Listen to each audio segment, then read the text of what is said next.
এই চাঁদের মধ্যে প্রথমে নেমেছিল নীল আর্মস্ট্রং। মহাকাশে যাওয়ার আগে তার আগে কুকুর পাঠিয়েছিল একটা, নাম হচ্ছে কি লাইকা। লাইকা নামে একটা কুকুর পাঠিয়েছে, যে মরলে আগে কুত্তায় মরুক, আমরা বেঁচে থাকি, ঠিক কিনা? নাসার বিজ্ঞানীরা আগে কুকুর পাঠানোর পরে দেখেন আসে বেঁচে থাকে না, কারণ আপনি মাধ্যাকর্ষণ শক্তির বাইরে গেলে ওখানে কোনো বাতাস নাই, ওখানে কোনো আওয়াজ নাই, ওখানে কোনো অক্সিজেন নাই, বাঁচার পরিবেশও নাই। চিল্লায় বলেন ঠিক কিনা? তারপর গেল ভ্যালেন্টিনা তেরেস্কোভা, প্রথম নভোচারী। এদের সাহসের এই ধারাবাহিকতায় 1969-এ অ্যাপোলো 11 নামে একটা স্পেস শাটল দিয়ে নাসার সেই স্টেশন থেকে নীল আর্মস্ট্রং, এডউইন অলড্রিন আর মাইকেল কলিন্স 3 বন্ধু মিলে একটা স্পেস শাটল দিয়ে চলে গেল চাঁদে। চাঁদে তারা নামলো, ইউনাইটেড স্টেটস অফ আমেরিকার পতাকা তারা সেখানে গেড়ে দিল। নীল আর্মস্ট্রং খেয়াল করে দেখে চাঁদের এই মাথা থেকে ওই মাথার মাঝখানটাতে ফাটা।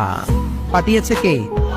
সে পরবর্তীতে পৃথিবীতে এসে বিশ্বনবীর বায়োগ্রাফি পড়ে জানতে পেরেছে এটা বিশ্বনবী আঙ্গুলের ইশারায় ফাটিয়েছিলেন। পড়েন আল্লাহু আকবার। আবার চাঁদের মধ্যে সে একটা মিউজিক শুনতে পেল। কি শুনতে পেল? চমৎকার একটা মিউজিক। কিন্তু পৃথিবীতে এসে কোথাও এই মিউজিক সে পায় না, কোথাও এই মিউজিকের ক্যাসেট অ্যালবাম খুঁজে পায় না। আমেরিকার একটা প্রেয়ার হলের পাশ দিয়ে সে হেঁটে যাচ্ছে, হঠাৎ দেখে ওই মসজিদের ভেতর থেকে ওই মিউজিকটা বাজে যেটা সে চাঁদে শুনেছে। মসজিদে ঢুকে দেখে একজন লোক কানের মধ্যে 2 হাত দিয়ে এই মিউজিকটা বাজায়। আসলে এটা কি মিউজিক না আজান?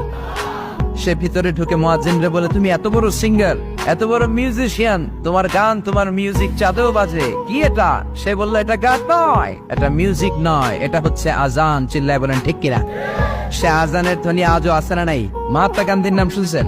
ভারতের অবিসংবাদিত নেতা, ব্রিটিশ খেদাও আন্দোলনের পুরোধা, যিনি বারেট ল করেছেন লন্ডন থেকে, পেশায় একজন ব্যারিস্টার।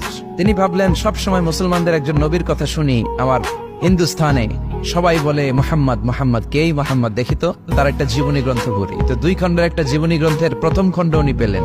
উনি ভাবলেন বইয়ের ভূমিকাটা পড়ে রেখে দেব, পুরোটা পড়ার দরকার নাই।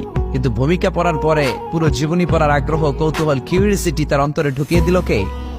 পড়তে শুরু করলো বিশ্বনবীর শৈশবকাল, কৈশোরকাল, যৌবনকাল, তার বিবাহ, তার সমাজনীতি, তার রাষ্ট্রনীতি, তার আন্তর্জাতিক নীতি, তার মাক্কি জীবন, তার মাদানী জীবন। পড়তে পড়তে প্রথম খণ্ড শেষ। এখন দ্বিতীয় খণ্ড পড়ার দরকার আছে না নাই? দ্বিতীয় খণ্ড তো তার কাছে নাই। তিনি একবার ইন্ডিয়ার পুরাতন লাইব্রেরি গুলোকে তন্ন করে খুঁজে দ্বিতীয় খণ্ড জোগাড় করলেন, সেটাও পড়লেন। পরে তিনি অবাক। তিনি কমেন্ট করলেন, I have scanned lot of biographies in my life, but the biography of last messenger Muhammad was an unique, unparalleled and fantastic biography I've ever read. চিল্লায় বলেন আল্লাহু আকবার। আমি ভারতের নেতা মহাত্মা গান্ধী অনেকের জীবনী পড়লাম, কিন্তু মুসলমানদের নবী মুহাম্মদের জীবনীর মতো কোনো জীবনী পাই নাই। এই জীবনীটা, এটা একটা ইউনিক, আনপ্যারালাল, ফ্যান্টাস্টিক জীবনী, যে জীবনীর সাথে কারো জীবনীর